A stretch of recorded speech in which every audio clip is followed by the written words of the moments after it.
She hides her face in some weird disguise, hoping the world won't see her when she cries. But the pain is written all over her face. Now she's wondering whether it's the right time or the right place. She did this to herself, the truth inhibits the fact. She carries her burdens and mistakes on her back. She knows if she fights, she won't make it very far. She'll just end up bruising and hiding more scars. Her broken heart matches her broken life. There's only darkness since she blew out the light. She watched as she let everyone walk out the door, knowing the worst is to come. It's just gonna hurt more. She has induced pain on herself at all lengths. And this is what happens when a girl loses her strength.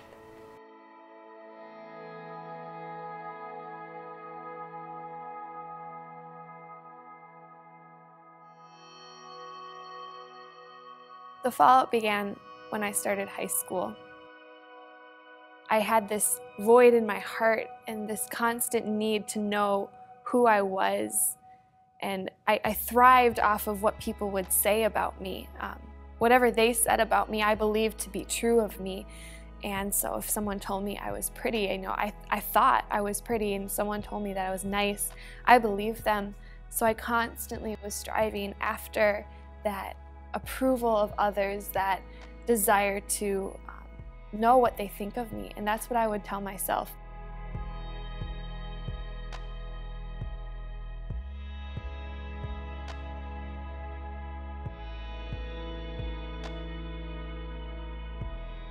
I began a relationship with a guy who really made me feel great about myself, and I loved him, and I loved that he was there for me, and he made me laugh, and he told me all these great things, and he was that really good crutch that was solid and firm that I could always go to. But I fell into a lot of sexual sin in that relationship, and eventually that's what our relationship became. But I went through that relationship thinking, is this all I am to a guy? Is this all I'm worth? Is this all I can offer? And eventually I believed it. So I was actually going over to his house one day, and I was planning on, giving him everything because I wanted to keep him around. And so while going to his house, I walked in the door, and as I was about to tell him, he interrupted me and said, "Brittany, I want to break up." And in that moment, I didn't realize that it was God's saving grace. I just thought that my world was ending.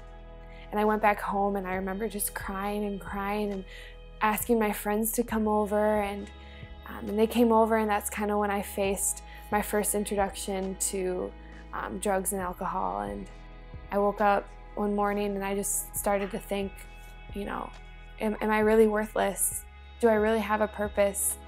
And feeling that depression and letting it sink in and falling deep into this pit and just letting myself fall. And I actually began a bad habit of cutting. And at first it was just a cry for attention. I did it because I wanted people to know that I was hurt, and I wanted people to tell me it's going to be okay. I wanted people to tell me that we still love you, and I longed for those words. I didn't want help, I just wanted someone to be there.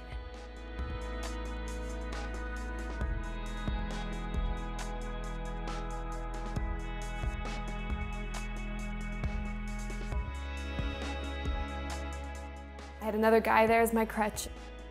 He helped me through things, and he talked to me, and he really cared about me. But he came home from college one week, and he didn't talk to me for an entire week. And he ended up calling me one night asking me to come over to talk, and I did. And he had said, "You know what, Britt, you're probably wondering why I haven't talked to you in a week." And I was like, "Yeah." And he said, "Well, I gave my life to Jesus." And this topic was so profound to me. I didn't know what it meant at all.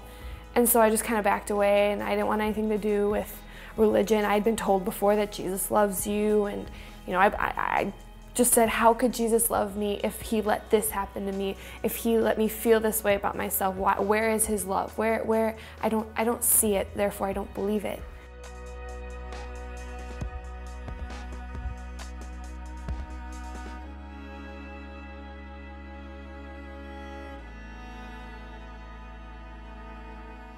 And so I went back to my house, and he had told me that he can't really talk to me anymore because of the influence I have in his life.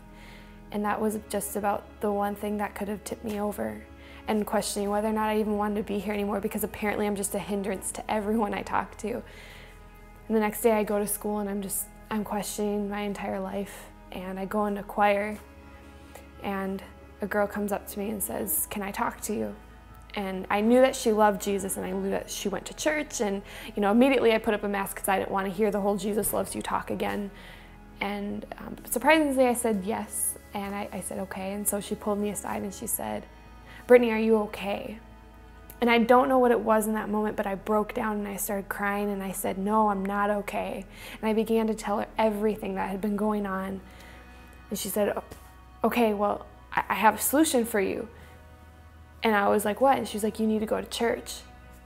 And immediately I was like, "No, I'm not going to church. I just need someone like you to sit down and talk to me. That's all I need." And she goes, "That's not what you need. You need Jesus."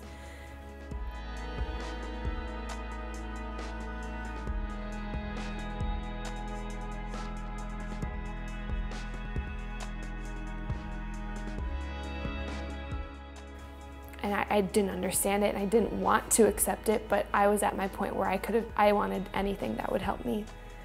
And I agreed to go into church at River Valley that Wednesday, and I walked in.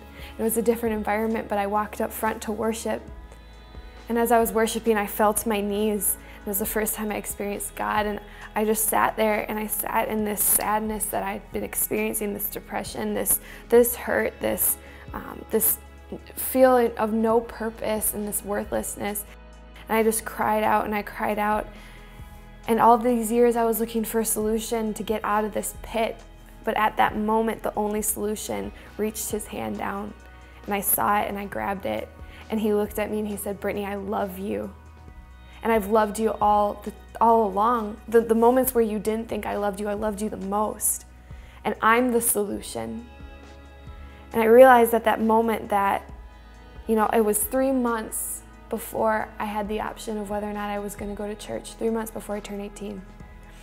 And I was about to throw it all away, and I was about to give up on religion completely. And God knew all along that this time was going to happen. He knew that I was going to grab his hand. He never gave up on me.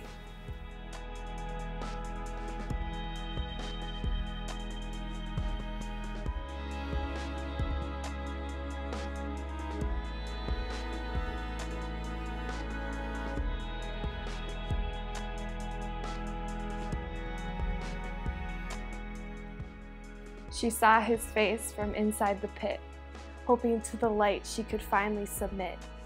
The doubt is evident upon her face, but she finally realizes it's the right time, the right place. She once carried her burdens and sins in fright, but now the only burden she carries is weightless and light. Her mended heart becomes a mended life, and she wastes no more time stumbling in darkness or strife.